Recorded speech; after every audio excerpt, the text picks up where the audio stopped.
Usaha pertanian rakyat hingga kini masih dominan dilakukan oleh masyarakat kita.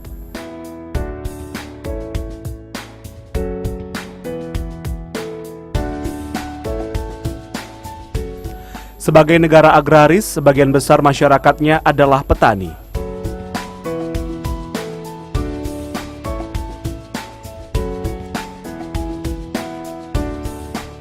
Mengoptimalkan lahan yang ada di sekitar rumah atau pemukiman bisa kita jumpai hampir di setiap wilayah.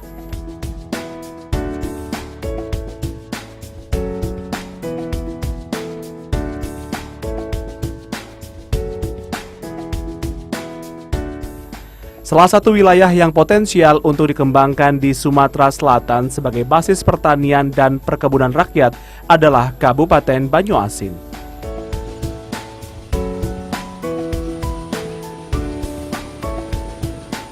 Assalamualaikum warahmatullahi wabarakatuh. Salam jumpa pemirsa TVRI Sumatera Selatan dimanapun Anda berada. Derab Sriwijaya kali ini bersama saya Dede Hasan. Kami dari Desa Mulyosari, Kecamatan Tanjung Lago, Kabupaten Banyuasin akan mengajak Anda melihat seperti apa potensi pada sentra pertanian yang ada di Desa Mulyosari, Kecamatan Tanjung Lago, yang diantaranya adalah pertanian tentang semangka, kemudian jagung, kemudian juga kelapa, dan juga padi. Namun kami akan mengajak Anda untuk melihat seperti apa sebenarnya dari budidaya semangka ini sendiri yang seringkali kita konsumsi hampir setiap harinya.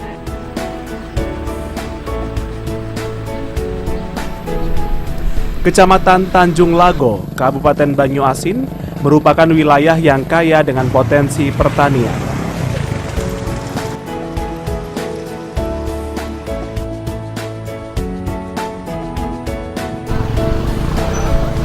Salah satu komoditas yang berasal dari wilayah ini yaitu kelapa.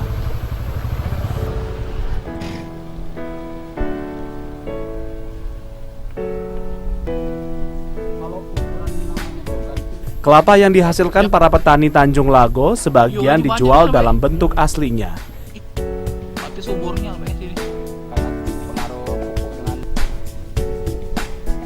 Sebagian lagi dijual sudah dalam bentuk kopra.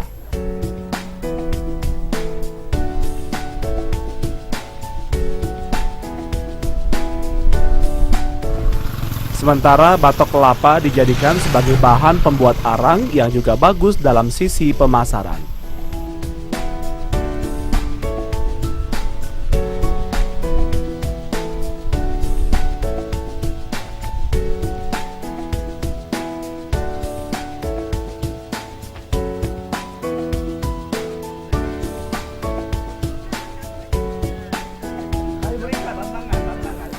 Selain kelapa, Kecamatan Tanjung Lago kini dikembangkan sebagai lahan perkebunan jagung milik warga.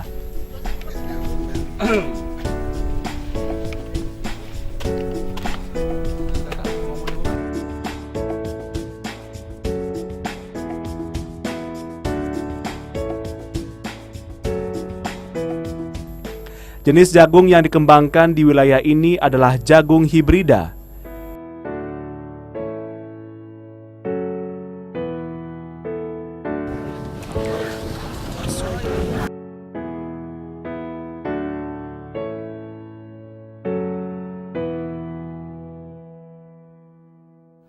Dengan dikelola para petani yang tergabung dalam Gapoktan, tanaman jagung diyakini warga petani punya prospek ekonomi yang cukup baik.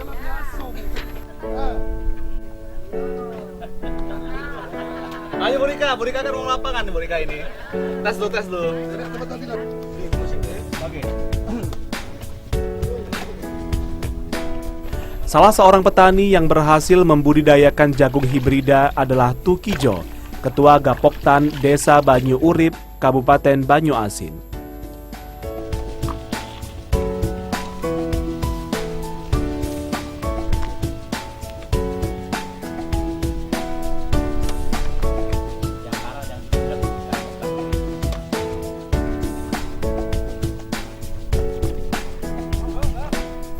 Diakui oleh Tukijo, dalam membudidayakan jagung ini, para petani seringkali menghadapi masalah di lapangan.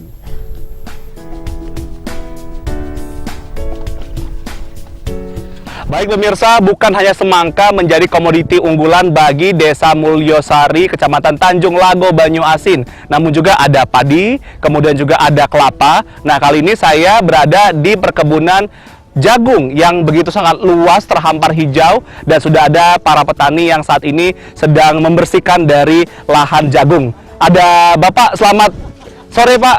Luar biasa sekali Pak. Ini ada kebun jagung, berapa luasnya Pak hektar? Kalau di Kecamatan Tanjung Lago ini ada luas wilayah Tanjung Lago ini 12.500 hektar yang bisa ditanami jagung. Jagung Ada 8.000 hektar. 8.000 hektar ya Pak ya. Baik, untuk proses dari tanam tumbuh dari jagung ini seperti apa Pak? Proses tahapannya? Ya, tahapannya tentunya petani setelah panen padi ya harus mempersiapkan tentunya olah tanah dulu, yaitu dengan cara membersihkan paret ya. Paret-paret itu kurang lebih lebarnya 30, ke dalamnya 40 cm dengan jarak 12,5 meter. Jadi kalau hamparan 1 hektar itu menjadi 8 petak kayak gitu. Oke, 8 petak ya Pak ya. Nah, kalau untuk prosesnya berapa lama Pak? Ketika sudah dari penanaman kemudian sampai panen itu berapa lama? Kalau umur jagung secara umum ya rata-rata itu antara 105 sampai 120 hari. Artinya itu kurang lebih 3 bulan ya Pak ya? 3 bulan lebih ya? Ya, 3 Oke. bulan setengah. Nah, ini dari 3 bulan 1 hektar bisa menghasilkan berapa jagung Pak? Itu sudah dikurangi dengan jagung yang sudah terkena hama dan lain sebagainya. Ya.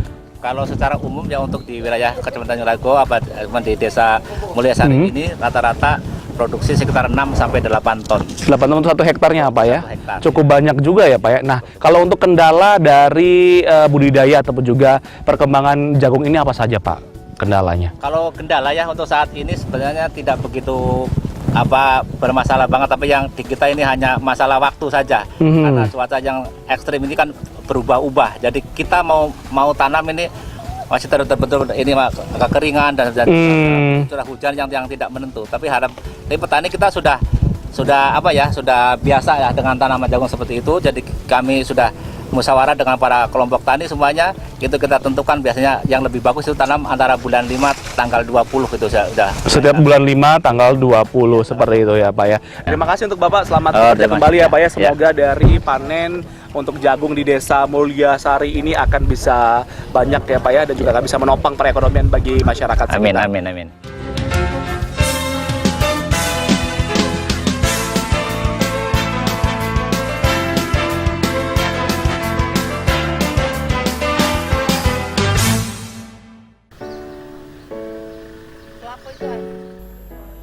Untuk melakukan budidaya jagung yang sangat dibutuhkan adalah aliran air yang tidak terputus.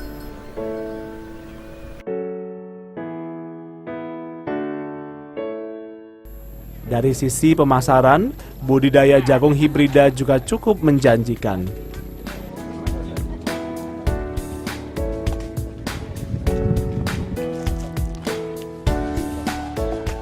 Jagung jenis ini cocok dibudidayakan di lahan pasang surut.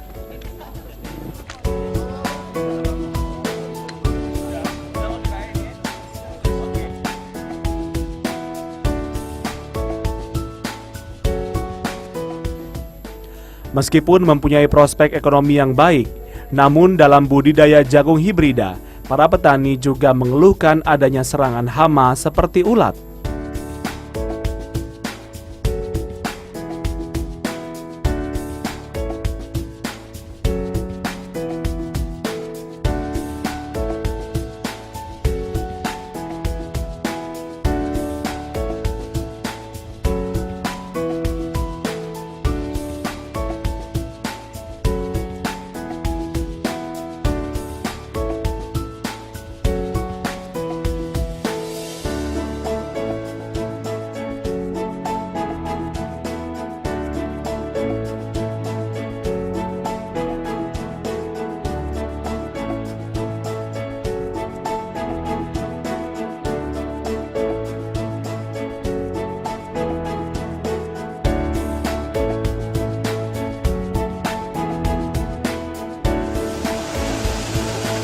Selain hama dan penyakit tanaman yang menyerang, para petani mengharapkan dukungan pemerintah berupa peralatan mesin pertanian perontok jagung.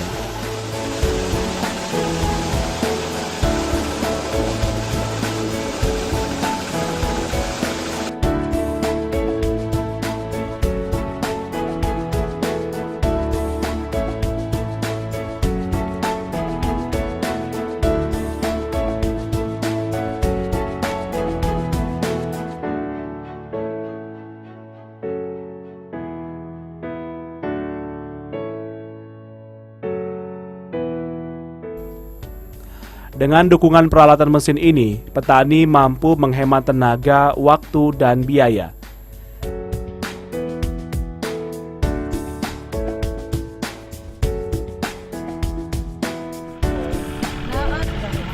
Jika biasanya untuk membuka lahan kebun mereka membutuhkan berhari-hari dengan tenaga kerja yang banyak, maka dengan bantuan mesin kondisi ini dapat diminimalisir.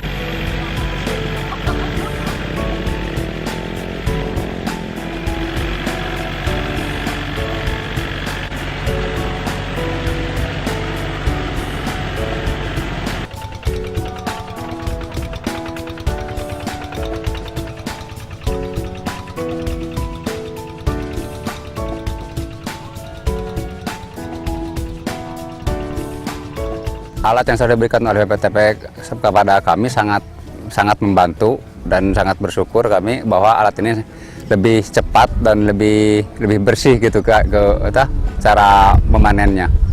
Istilahnya kalau untuk semua produksi itu sangat mendukung, menguntungkan gitu kalau ini alatnya juga sangat mendukung. Untuk saat ini masih terjangkau karena dibayarnya sistemnya di sini itu pakai hasil dari sawah itu sendiri. Tidak memakai uang dari petani, melainkan dari hasil tani itu sendiri yang dipakai upahnya itu.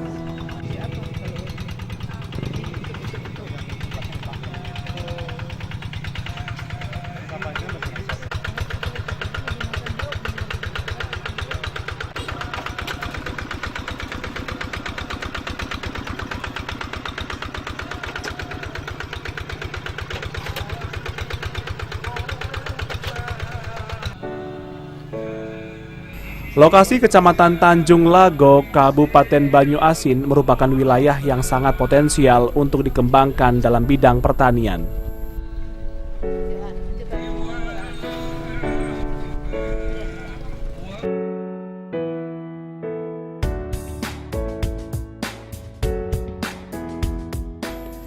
Dengan memperhatikan kalender tanam, maka petani bisa menghasilkan produktivitas yang tinggi.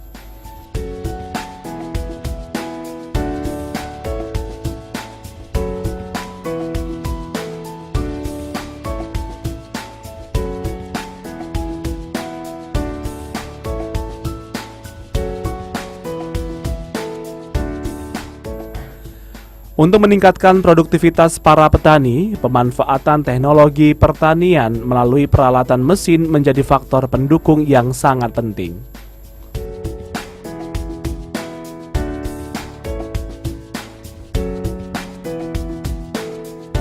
Ini salah satu keunggulan menggunakan alat mesin pertanian. Kemudian yang selanjutnya, dengan menggunakan alat mesin pertanian itu otomatis luas areal yang akan di-cover itu akan lebih banyak, sehingga produksi pasti akan naik. Adalah mesin panen padi mini combine harvester, mulai dari panen sampai langsung dikarungin sampai yang di belakang sana. Nah, ini kapasitasnya adalah 1,5 hektar ya sehari ya. Nah, ini adalah prototipe Badan Litbang Pertanian dan ini sudah disewakan berapa? 5.000 per karung. 5.000 per karung. Nah, ini adalah keunggulannya karena ini kecil, itu bisa untuk lahan-lahan yang sempit, termasuk yang lembek. Ini bisa diaplikasikan mesin panen padi ini. Yang sana. Nah, selanjutnya untuk persiapan tanam musim rendeng 1 nanti bulan kira-kira September. Nah, kita menggunakan mesin tanam bibit padi. Namanya Indo Jarwo Transplanter. Itu nanti hasilnya adalah larikan-larikan jarwo. Ini kapasitasnya juga kira-kira 2 hektar ya, satu hari. 2 hektar kira-kira 1 hari. Nah, ini kita harus nyiapkan bibit dulu. Nah, jaraknya adalah 20 x 20 antara larikan itu kira-kira 40 cm. Nah, alat-alat yang lain yang kita gunakan di situ ada alat olah tanam yang roda 2 yang tadi dioperasikan di lapangan. Ya, hand traktor ini 8,5 HP Ini fungsinya adalah untuk menyiapkan lahan untuk tanam padi.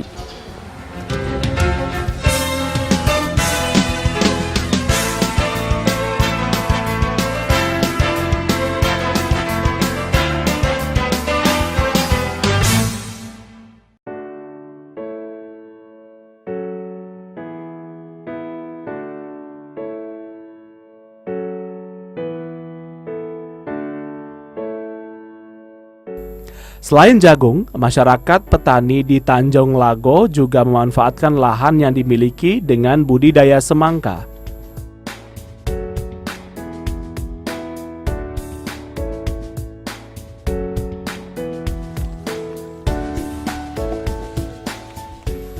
Buah semangka memiliki prospek pasar yang juga baik, terlebih saat Ramadan lalu. Saat itu permintaan pasar terhadap buah semangka sangat tinggi. Ini semangka tanpa biji, Pak.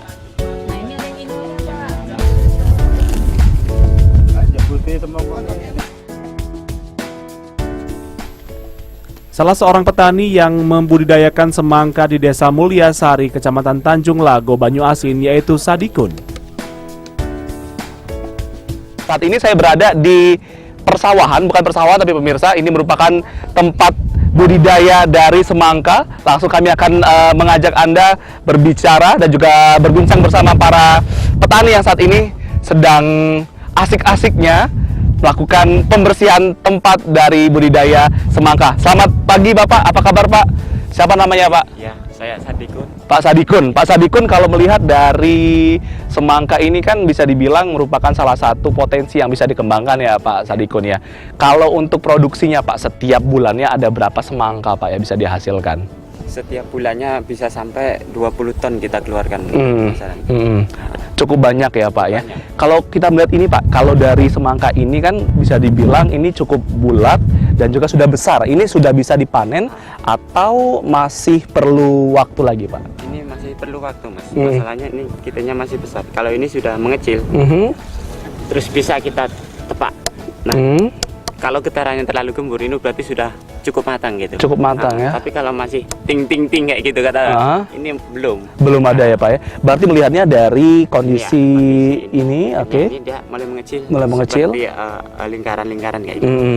Bergulir-gulir. Baik. Nah, kalau untuk membedakan bahwa ini sudah merupakan siap dipanen atau belum, ini kan hanya dari kondisi di tangkai ini dan kemudian diraba juga ya Pak ya, diketuk lah istilahnya seperti itu. Apakah ada ciri yang lain Pak? Ciri yang lain bisa, ini kan nempel di ini masih di tanah. Posisi ini kuningnya itu sudah benar kuning karena kita tidak dibalik-balik kan. Ini sudah benar kuning kayak gitu. Kalau nempel di tanah ini pasti dia posisi kuning. Baik, kuning ya Pak ya. Itu Nah, ciri yang lain. ada kan semangka itu yang warnanya kuning, ada yang warna merah, ada yang tidak berbiji. Itu seperti apa Pak cara budidaya dari semangka ini sendiri? Iya, kalau semangka itu sebenarnya dari varietas, kalau mau yang kuning atau yang merah kayak gitu kan. Atau non biji itu dari varietas bibitnya. Dia dari bibitnya itu sendiri. Kalau perawatan sama aja, cuman yang non biji yang tidak ada bijinya tadi itu butuh perkawinan dari yang inul.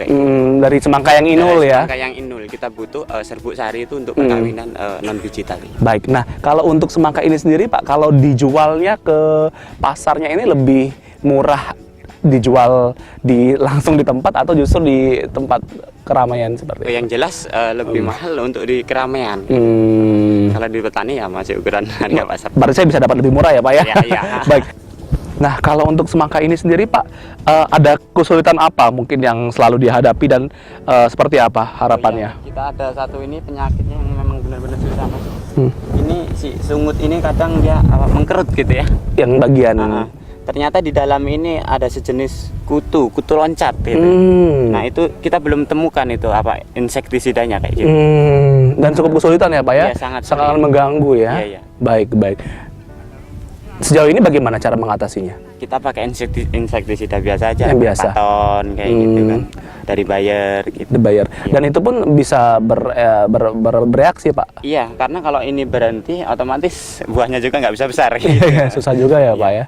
Baik, kurus kan dari. Iya, ini ya Pak ya, akhirnya ya seperti ini ya bentuknya ya. Waduh, mungkin harapannya seperti apa Pak kepada pemerintah kepada pihak terkait terhadap perkebunan dari semangka ini sendiri? Iya, ya. Ya, saya ingin sebagai petani di Desa Mulyasari ini, semangka tetap eksis, tetap kita tanam. Karena kebutuhan di luar sana banyak sekali untuk semangka, apalagi untuk di musim-musim kemarau itu sangat deras kita untuk mengeluarkan itu, Pak. Permintaan juga semakin banyak ya, Pak ya. Semakin banyak. Terima kasih Pak Sadikun. Saya akan melihat tempat budidaya dari pertanian yang lainnya. Selamat bekerja ya Pak ya. Dan tentunya saya bisa request nanti Pak untuk semangka yang paling merah ya Pak ya. Baik, terima kasih Bapak.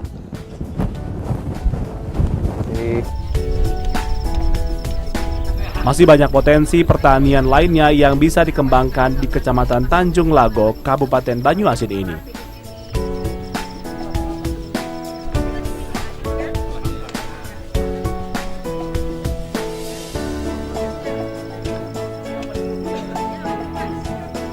Saya kira sangat menjanjikan sekali di sini ya. Jadi mulai dari prapanennya, pasca panennya, nanti kalau kita betul-betul garap, itu saya kira akan baik. Nah, pasar kita tidak masalah. Pasar sudah dekat, transportasi juga gampang, ya. Dan pasca panen jagung, kemudian nanti termasuk pasca panen hasil hijauan pakan ternaknya, itu nanti akan sangat potensi untuk produksi baik itu ternak unggas besar maupun ternak unggas kecil. Ya. Dengan lahan yang subur, para petani bisa meningkatkan kesejahteraan hidup mereka. Lahan subur, petani makmur.